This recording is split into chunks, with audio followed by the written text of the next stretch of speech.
يا أيها الذين آمنوا اذكروا الله ذكرا كثيرا وسبحوه بكرة وأصيلا هو الذي يصلي عليكم وملائكته ليخرجكم من الظلمات إلى النور وكان بالمؤمنين رحيما.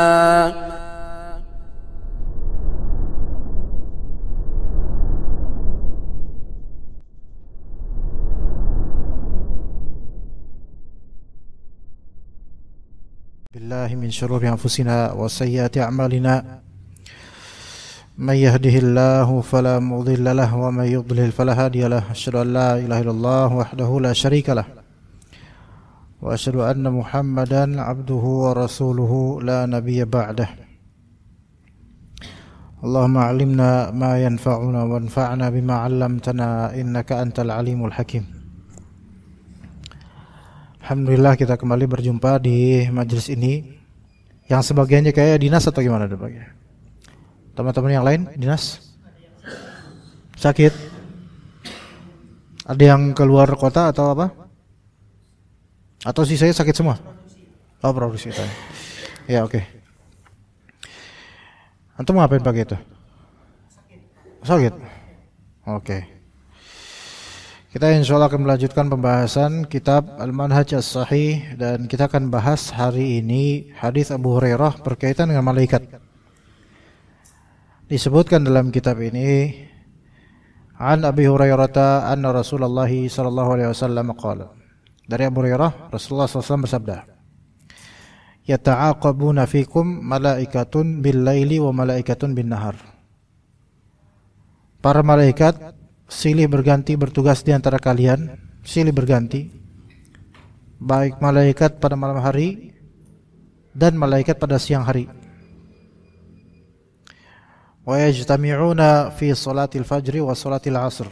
Mereka berkumpul pada waktu salat subuh dan pada waktu salat asar. Thumma ya'rujul ladzina batu fikum. Kemudian malaikat yang bermalam di antara kalian ya'ruj, yaitu naik ke langit. Wa fayas'aluhum rabbuhum wa huwa a'lamu bihim kaifa taraktum ibadi. Lalu Rabb mereka yaitu Allah Subhanahu wa taala bertanya pada mereka dan Allah lebih tahu keadaan semuanya. Allah Maha mengetahui. Allah bertanya, kaifa taraktum ibadi, bagaimana kalian meninggalkan hamba-hambaku, dan kalian telah meninggalkan hamba-hambaku itu lagi dalam keadaan apa mereka itu? Maka mereka menjawab, taraknahum wa hum yusallun wa atainahum wa hum yusallun. Mereka menjawab, kami meninggalkan mereka dalam keadaan mereka sedang sholat, dan kami datang kepada mereka dalam keadaan juga sedang sholat. Ini hadis, satu hadis ini kita pelajarin. Kenapa ini? Apa emang kondisi lagi panas? Apa emang masjid ini atau gimana? Atau antum, anak doang yang ngerasain atau antum juga? Bisa dimodif nggak? Atau mungkin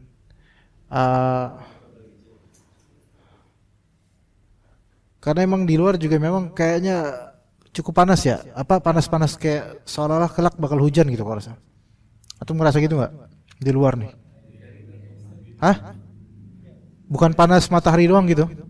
Kayak kondisinya kayak mau hujan gitu, kayak panas-panas gimana gitu? Bukan karena antum saling melihat satu sama lain jadi panas ya, bukan ya? Ya bismillah lah, alhamdulillah ya. Alhamdulillah mendingan, jazakallahu khair. Mantap. Anda ulangi dulu hadis ini nih. Pahami hadis ini dan niatin antum ibadah dengan memahami hadis ini. Jadi para malaikat, ada jenis malaikat begini nih. Silih berganti bertugas di antara kalian, yaitu terhadap masing-masing dari kita nih. Disebut malaikat malam dan malaikat siang. Sebutannya begitu di dalam hadis. Nah, mereka ini berkumpul pada waktu sholat subuh, juga pada waktu sholat asar. Ya, di bagian bumi manapun, ya. Kemudian malaikat yang dicontohkan di sini, malaikat yang bermalam di antara kalian, yaitu kita ada malaikat ini selalu bersama kita di malam hari sampai subuh. Itu malaikat yang bermalam di antara kalian itu naik ke langit. Itu berarti malaikat yang bermalam dan sampai waktu subuh, pada waktu subuh kemudian naik ke langit. Lalu Allah Ta'ala bertanya kepada malaikat yang datang ini. Dan Allah Maha tahu tentang semua kondisi hambanya. Kata Allah, bagaimana kalian meninggalkan hamba-hambaku? Maka malaikat malam ini menjawab, kami meninggalkan mereka dalam keadaan sedang sholat. Ya, lagi pada sholat subuh, ceritanya gitu. Kami meninggalkan mereka dalam keadaan sholat. Dan waktu kami datang ke mereka sebelumnya, itu juga kami datangi mereka dalam keadaan sholat. Gitu ya. Baik. Sampai sini kira-kira tergambar gak kisah hadis ini, ikhwan? Ibaratnya refleksikan pada diri masing-masing. Antum sholat subuh, antum sholat asar. Ini dua waktu sholat yang ternyata terjadi switching position malaikat, gitu. Switching malaikat, pergantian para malaikat. Ya, pergantian para malaikat. Ketika antum sholat di awal waktu subuh untuk sholat subuh, maka malaikat itu naik. Malaikat yang tadi malam, dari kemarin sore sampai tadi malam bersama antum itu naik ke langit dan berganti dengan malaikat yang datang ke antum dan dia akan hadir bersama antum sampai entar sore. Kita paham gak di sini, kawan? Jadi ada malaikat yang khusus bersama antum di malam hari, ya, sore malam, dan ada malaikat yang secara khusus bersama antum dari subuh sampai asar. Oke? Kalau kita pakai pemahaman ini berarti malaikat yang bersama antum sekarang nih, ini malaikat yang datang kapan? Tadi asar, pas sholat asar. Sampai kapan dia? Besok subuh. Nah, gitu. Gitu ya. Itu simpelnya begitu. Nah, Anda pengen menjabarkan lebih lanjut tentang hadis ini sesuai dengan penjelasan para ulama.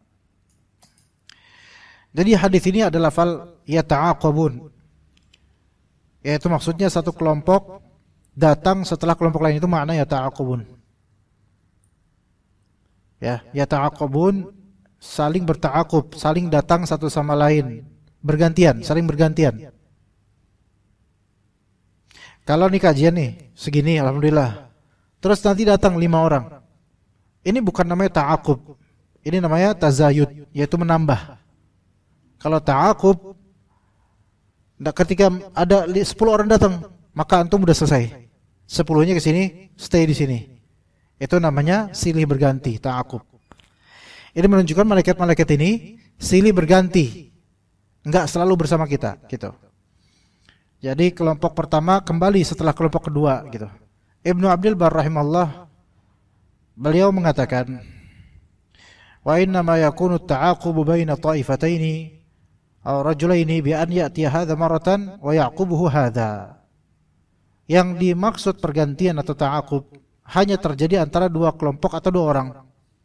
Yaitu apabila satu datang pada suatu waktu, lalu setelahnya yang lain menggantikannya, jadi saling bergantian. Ya, kalau kita mungkin shift-shiftan, kalau misalnya ada security misalnya, ada shift malam, ada shift siang. Ini namanya ta'aqub. Ya. Dari sinilah muncul istilah, yaitu istilah ta'qibul juyush, pergantian pasukan. Yaitu ketika seorang pemimpin, amir, mengutus satu pasukan untuk waktu tertentu, lalu mengizinkan mereka kembali setelah mengutus pasukan lain menggantikan mereka. Kemudian pasukan kedua pun kembali setelah masa tugasnya, dan demikian seterusnya, ganti-gantian, shift-shiftan kalau bahasa kita. Nah, sebagian dari ulama yang menjelaskan hadis ini berpendapat bahwa hadis ini termasuk dalam kategori tersebut, yaitu pergantian dua kelompok malaikat secara bergiliran. Ini diucapkan oleh banyak dari para ulama, ya. Dan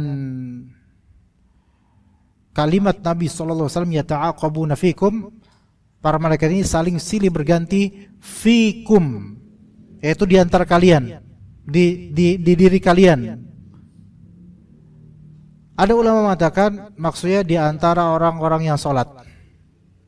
Ada ulama yang mengatakan yaitu secara umum di antara kaum mukminin. Gitu. Ya. Tapi ala kulli hal ini sepertinya hanya untuk orang-orang beriman. Kemungkinan hanya untuk orang-orang beriman. Makanya hadis ini aja tentang disebutkan oleh para malaikat, oh mereka sedang sholat ya Allah. Kan siapa yang sedang sholat? Biasa orang beriman. Ya.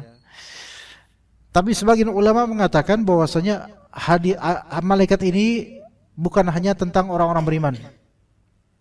Gitu. Melainkan malaikat ini untuk siapapun dari manusia.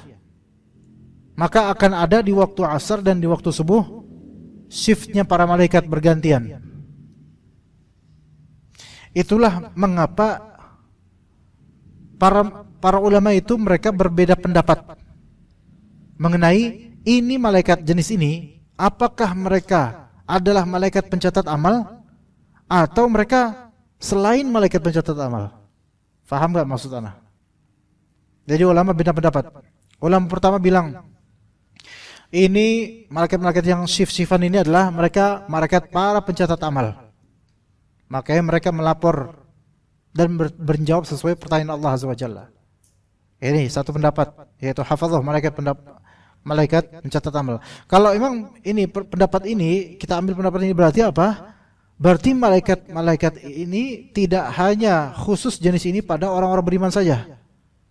Yaitu orang-orang kafir pun juga ada malaikat yang mencatat amal dan shift-shiftan seperti ini. Gitu ya. Paham enggak maksudnya di sini? Karena yang dicatat amalnya bukan orang beriman doang kan? Setiap insan walaupun kafir, ateis bahkan, itu kira-kira ada enggak malaikat pencatat amalnya? Ada, semuanya ada.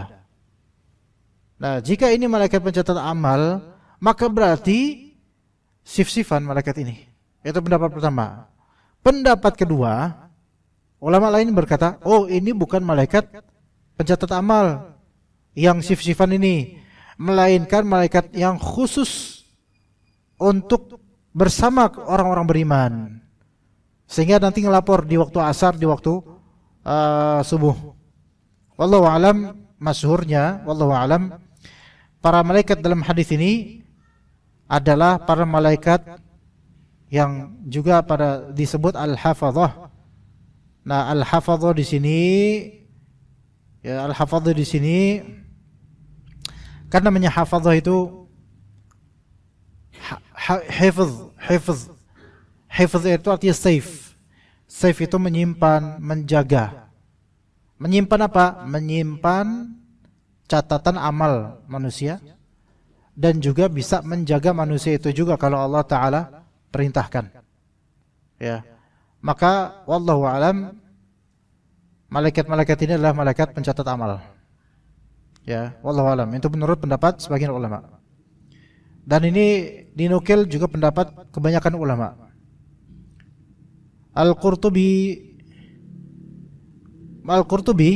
Imam Al-Qurtubi bilang bukan. Mereka adalah bukan malaikat pencatat amal, bukan malaikat penjaga. Mereka ada malaikat sendiri yang tugasnya itu hanya bersama manusia dan ngelaporin apa yang dilakukan manusia di waktu asar atau di waktu subuh. Ya. Ya, wallahu alam. Ini khilaf di antara ulama memang. Karena ada ulama enggak setuju, bukan, ini bukan malaikat pencatat amal, karena malaikat pencatat amal itu malaikat yang selalu stay bersama manusia. Ya, selalu dia juga gitu loh. Coba berapa jumlah malaikat pencatat amal di setiap individu sekarang? Satu momentum. 2. Lihat di surat Qaf. Di sebelah kanannya dan di sebelah kirinya. Mencatat amal yang baik dan mencatat amal yang buruk. Begitu. Nah, sebagian ulama bilang, oh enggak, malaikat yang mencatat amal itu enggak mungkin berpindah dan enggak mungkin pergi. Jadi bagi mereka malaikat-malaikat ini adalah malaikat lainnya.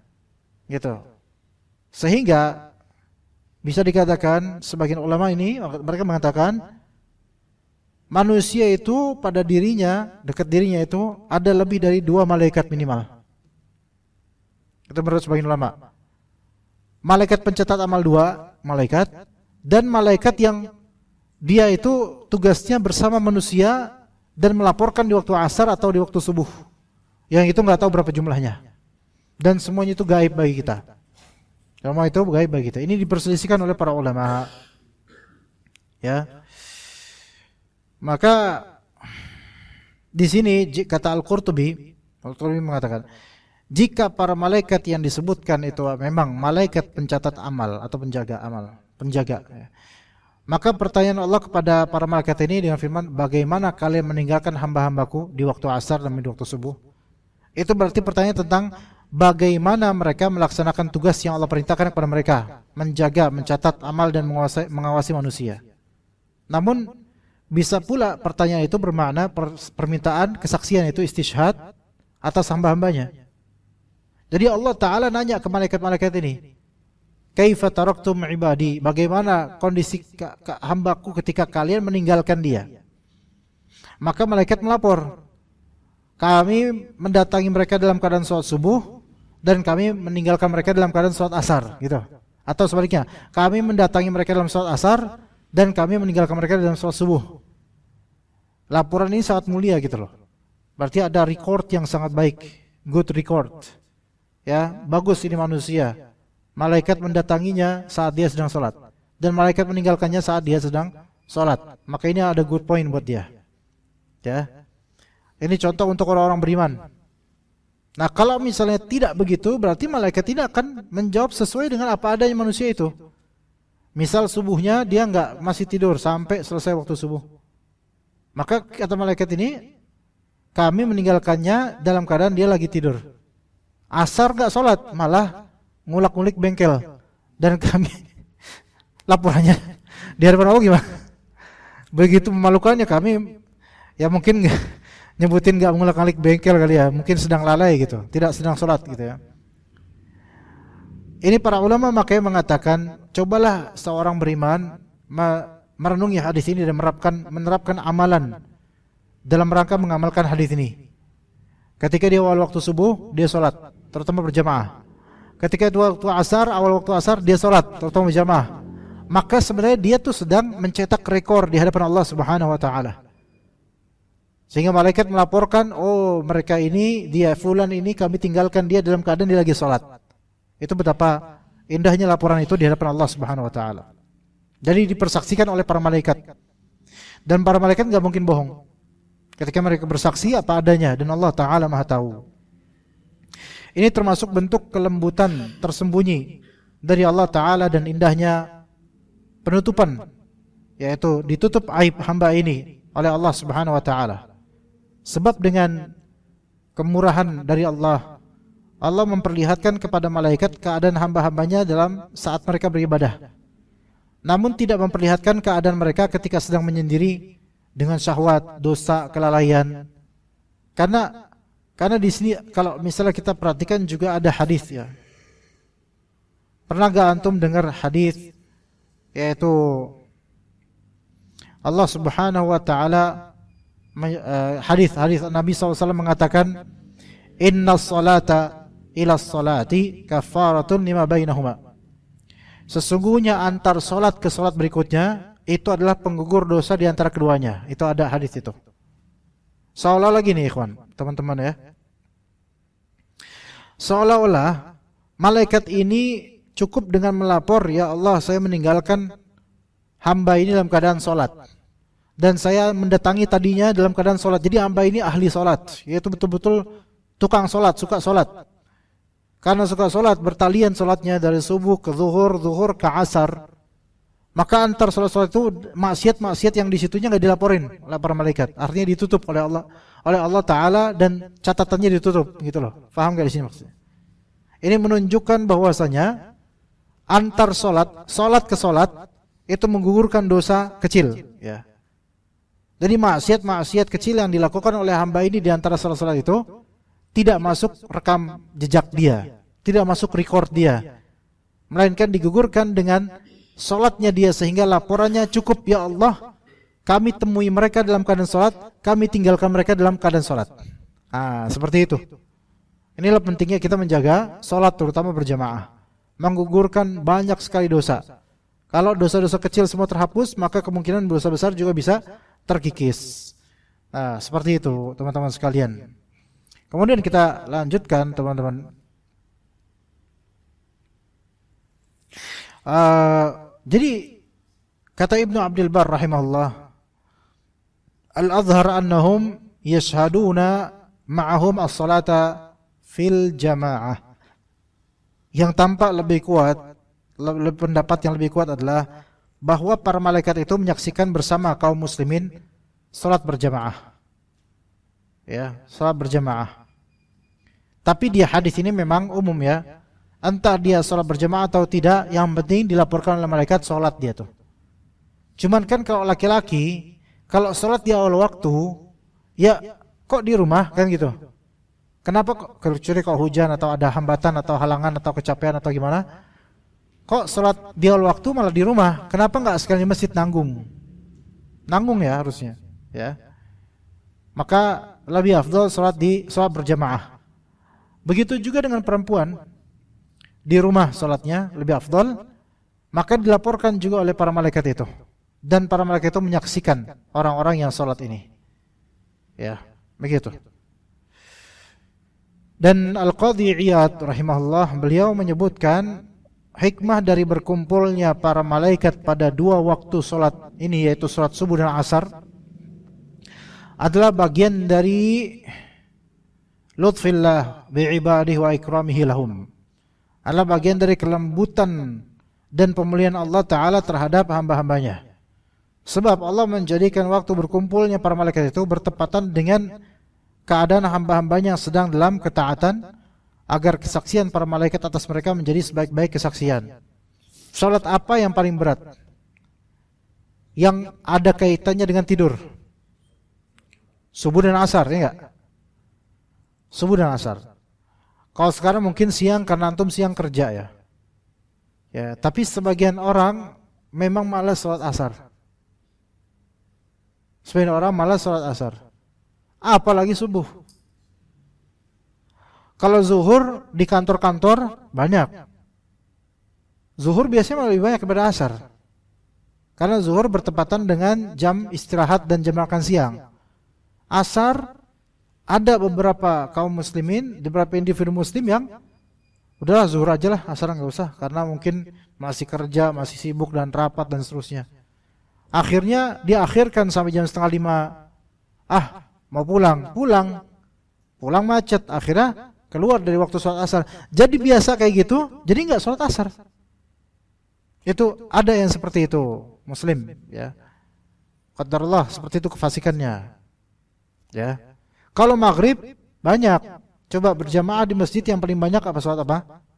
Maghrib. Ini salah nggak sebenarnya? Datang sholat maghrib tentu bagus, tapi cuman banyak di sholat maghrib doang. Ini ada pertanyaan besar buat kita. Iya. Karena sholat yang terbaik itu sholat apa jemaah? Teman-teman. Ayo.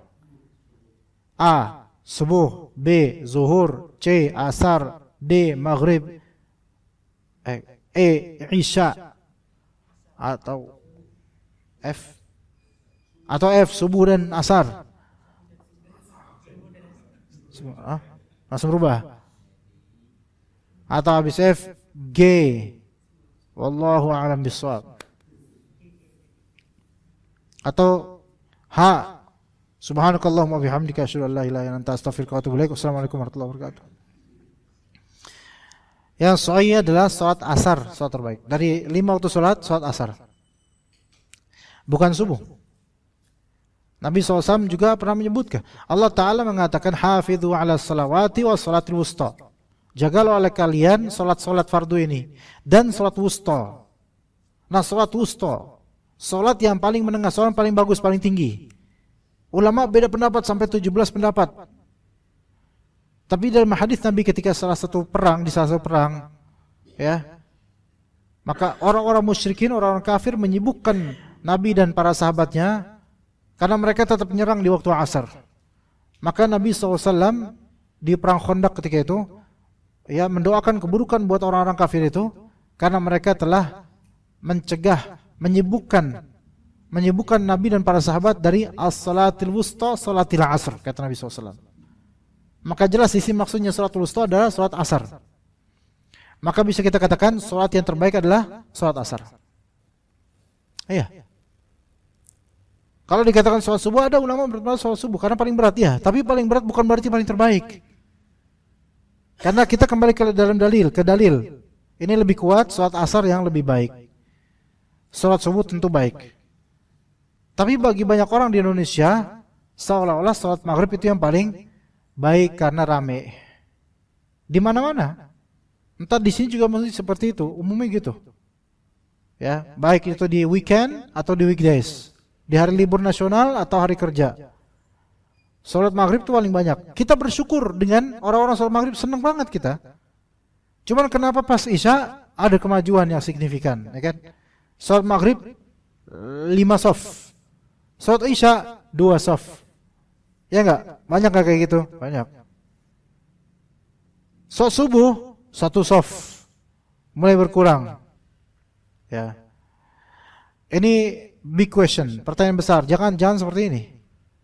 Kalau kita mendidik anak yang usia 7 tahun ke atas misalnya, kita ajak dia sholat, jangan cuma sholat maghrib doang. Ini kesalahan banyak dari kaum muslimin, bapak-bapak muslim. Ngajaknya cuma pas sholat maghrib doang. Atau bahkan lebih lucunya lagi, bokapnya enggak ikutan sholat berjamaah. Anaknya rame di masjid, ngeramein, bener-bener ngeramein. Ya, bapaknya enggak ke masjid. Ya. Mestinya kalau emang anak itu dididik buat sholat berjamaah di masjid, jangan cuma maghrib, bahkan isya juga, bahkan sampai subuh dilatih. Sampai subuh dilatih. Itu insya Allah sampai nanti gede itu anak, itu akan biasa. Walaupun itu anak misalnya, qadarullah Allah uji dengan sikap nakal dan apa, dia akan tetap ingat jasa bapaknya. Coba sok siapa di antara antum yang anaknya di atas 7 tahun, kemudian antum ajak sholat berjamaah 5 times a day, 5 waktu dalam sehari. Ada? Kalau yang paling berusia, bapak antum, pak gimana? Oke. Laki-laki tapi yang 7 tahun di atas laki-laki, perempuan. Jangan kalau perempuan. Antum gimana mas bro? Enggak, antum bukan perempuan, antum. Antum gimana antum? Rencananya gimana? Laki perempuan? Udah USG, udah apa? Kalau di USG belum kelihatan karena baru 8 pekan. Oh, udah bisa diajak sholat maghrib berjamaah?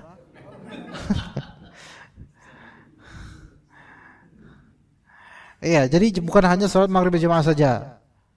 Terutama anak-anak yang di komplek. Karena kan komplek insya Allah lebih aman.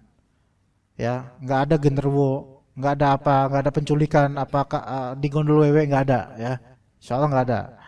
Maka ke masjid waktu isya, dan itu akan teringat, wallahi teringat. Antum cita-citain dari sekarang, bukan anak antum laki-laki, kalau memang belum besar, belum usia 7, cita-citain dari sekarang.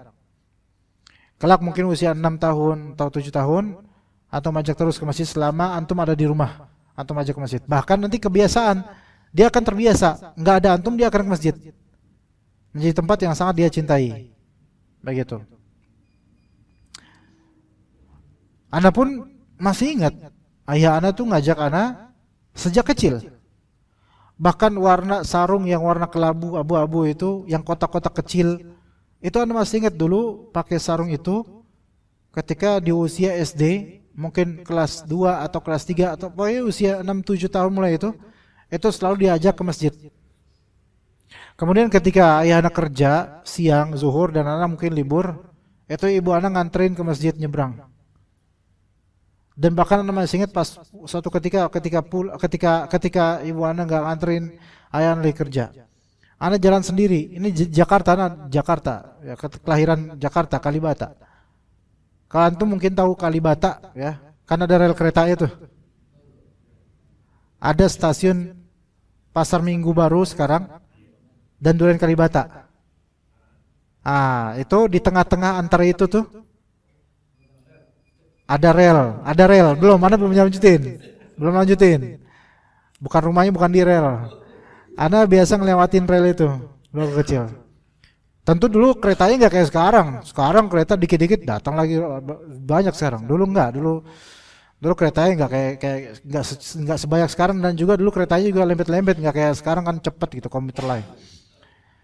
Nah itu di situ ada di seberang di Raujati Barat itu ada masjid. Sekarang namanya Ar-Rahmah. Tapi dulu tahun 80 atau 90 namanya Nurul Huda. Dulu. Ana di seberang. Jadi harus nyebrang jalan raya dan nyebrang rel. Kalau rel mungkin nggak banyak kereta aja, alhamdulillah. Bisa tahulah ada kereta apa enggak sebanyak sekarang. Nah, tapi jalan raya kan mobil walaupun nggak sebanyak sekarang subhanallah mobil motor. Tapi tetap itu anak-anak zaman ketika itu kan, ya kan Pak ya, zaman-zaman itu polos-polos. Ya bahkan sampai sekarang anak pun masih polos ya Pak ya. Kita masih polos sampai sekarang. Ya enggak? Kalau antum gimana? Udah beda ya? Generasi udah beda.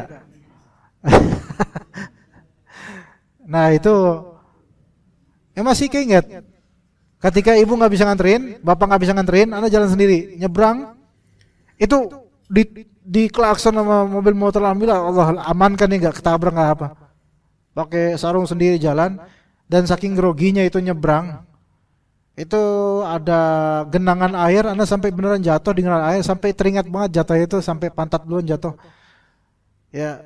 Di zaman-zaman itu keinget, pengalaman kecil itu keinget. Dan ketika kita tuh inget pengalaman kecil, dididik sama ayah ibu kita, disitulah kita tuh pengen bakti sama mereka ketika kita. Nah antum kalau pengen anak-anak antum nanti pas sudah gede inget jasa antum dan mereka ahli ibadah dan bakti sama antum, maka lakukan sejak kecil, ajarkan mereka beribadah dengan baik. Memang nanti akan ada ujian di masa mereka remaja, terutama mungkin agak nakal, mencoba sesuatu yang baru dan seterusnya. Tapi kalau memang dari kecil sudah dibibitkan untuk jadi orang baik, insya Allah Allah Ta'ala akan balikan hidayah itu, insya Allah. Begitu. Jadi jangan dibiarin gitu aja tuh anak. Ya dibimbing, ya dikasih tahu.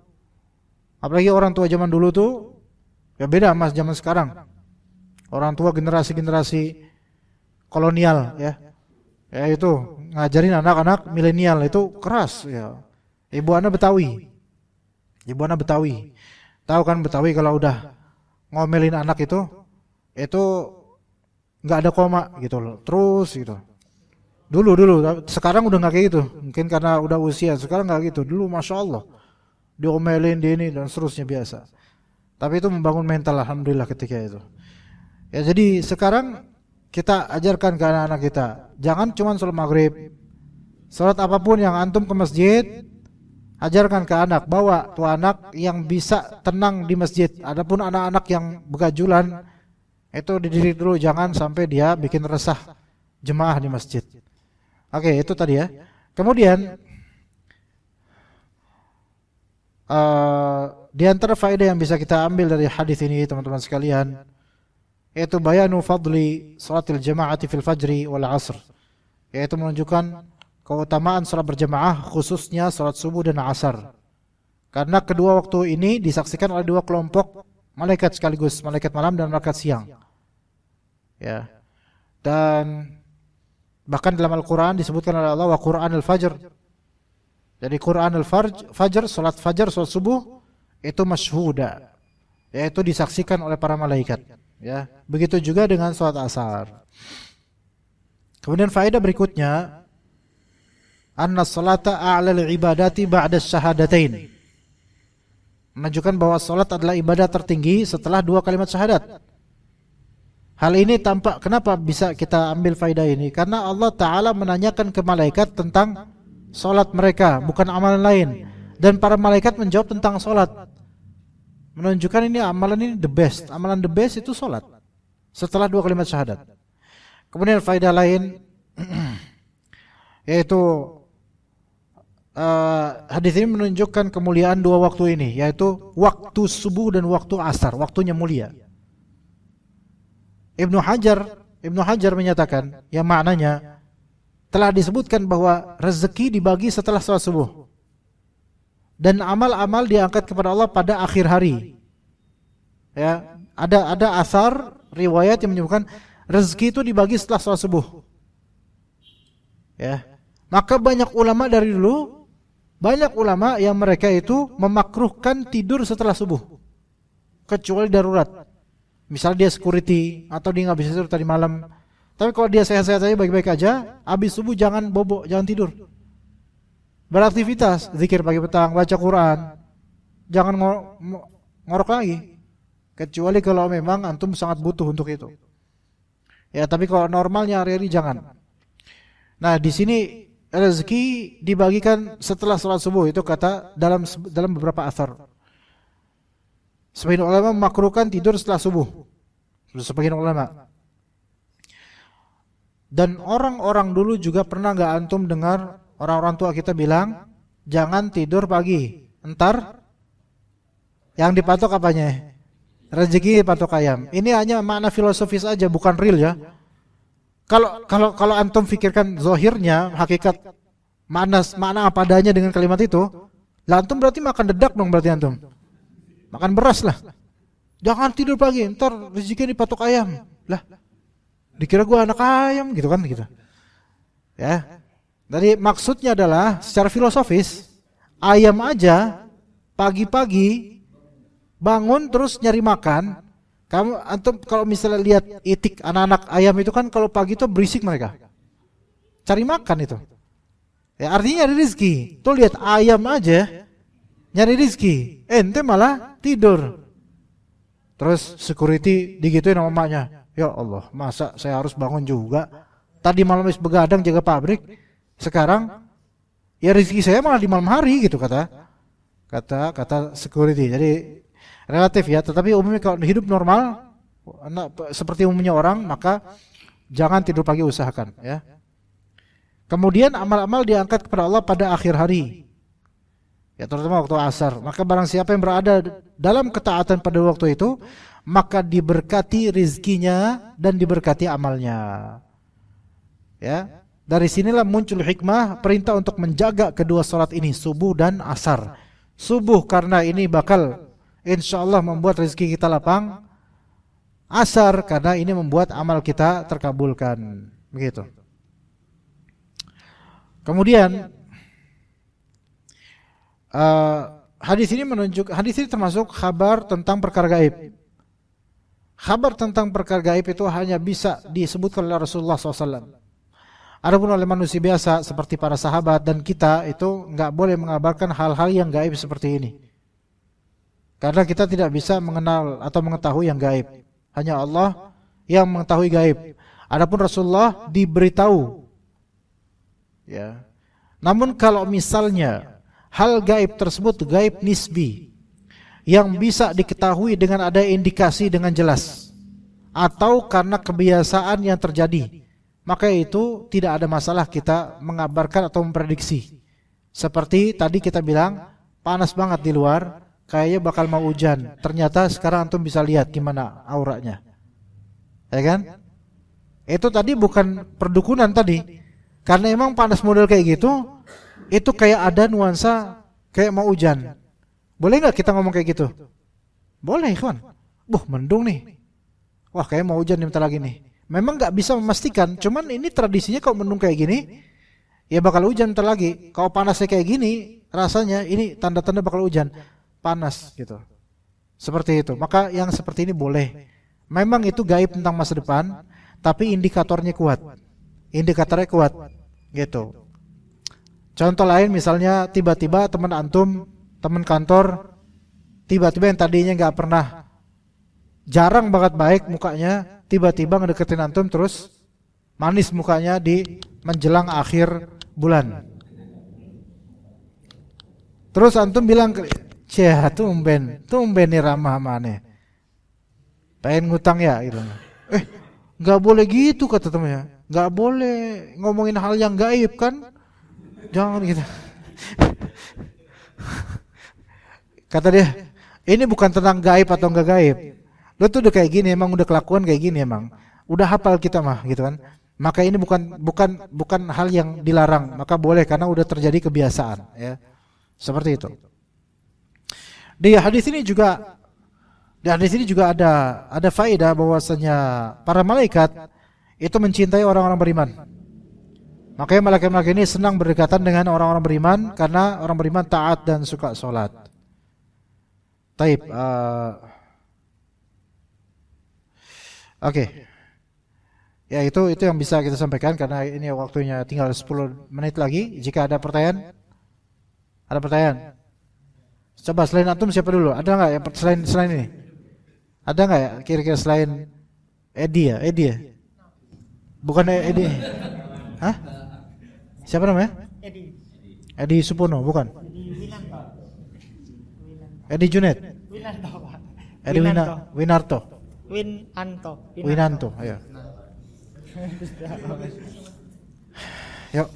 Izin bertanya Ustaz. Tadi kan pergantian shift malaikat itu kan yang subuh asar. Ya. Nah, kalau di beberapa daerah di Jawa, khususnya Jawa Tengah itu ada daerah yang asarnya itu sangat mundur, tapi mereka tetap berjamaah, tapi asarnya itu kayak mendekati petang banget, hampir ke mungkin jam 5, sedangkan waktu asarnya harusnya jam 3.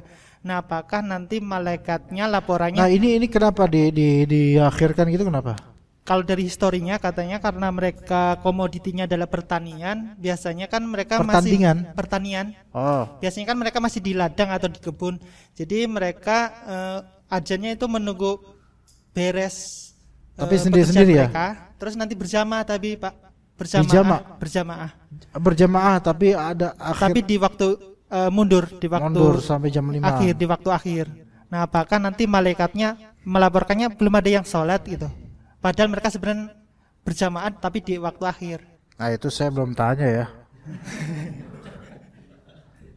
Gak tahu, anak nggak bisa jawab itu kalau itu, nggak bisa jawab. Allah alam. Nggak tahu beneran. Gimana ya mereka? Kesian. Nggak tahu, anak nggak bisa. Kalau soal malaikatnya apakah itu gaib dah. Kita nggak bisa tahu kalau itu. Nggak ada dalil yang menyatakan iya atau tidak. Datang atau tidak itu nggak ada.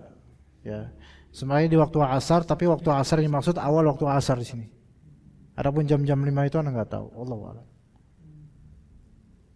alam. Ya, zahirnya sih kalau dari hadis, ya tetap di waktu ada awal waktu asar ini dilaporkan dia sedang bertani gitu. Tapi sekali lagi ini gaib dah. Kita nggak bisa. Apalagi ini petani mungkin punya alasan. Karena mereka untuk di awal waktu itu beruzur disebabkan kotornya dan keringatnya dan seterusnya, tidak siap untuk sholat. Wallahu a'lam. Jadi berarti ajarnya di jam 5. Iya betul. Tapi untuk beberapa daerah yang memang pertaniannya komoditasnya tinggi, kalau yang perkotaannya ya tetap seperti jam 3, 4 gitu. Ya, jadi emang ada alasan untuk itu karena ya produksinya tinggi itu ya. Banyak yang harus dikerjakan gitu ya. Tapi kompak, jadi semuanya ajannya juga waktu itu. Karena kalau dipotong asar itu emang kagok ya. Iya, kagok. Iya. Begitu juga sebagian kuli bangunan juga gitu. Kalau dipotong asarnya dari zuhur, dipotong asar itu emang kagok emang. Inilah keadaan-keadaan seperti yang eksepsional. Aslinya seseorang tidak boleh dengan sengaja mengakhirkan waktu sholat sampai separuh kedua.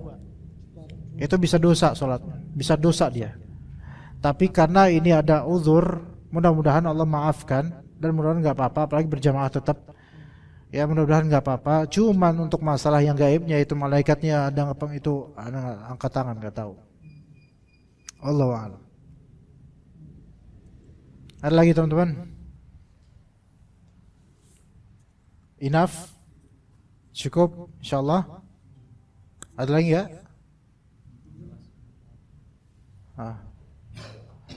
Mumpung pengurus pembesarnya nggak ada, jadi di awalin gitu. Kalau tidak ada kita cukup sampai sini ya. Antum daripada nanti kehujanan mendingan cepat-cepat pulang, ya enggak? Iya, ada alasannya kan, ada uzur. Iya. Iya, ada uzur. Jadi nanti kalau ditanya kok cepat banget ini mau hujan gitu. Baik, kita cukup sampai sini insyaallah. Barakallahu fikum jami'an wa sallallahu ala nabiyyina Muhammad wa ala alihi wa sahbihi ajma'in. Subhanakallahumma bihamdika asyhadu an la ilaha illa anta astaghfiruka wa atubu ilaik. Assalamualaikum warahmatullahi wabarakatuh.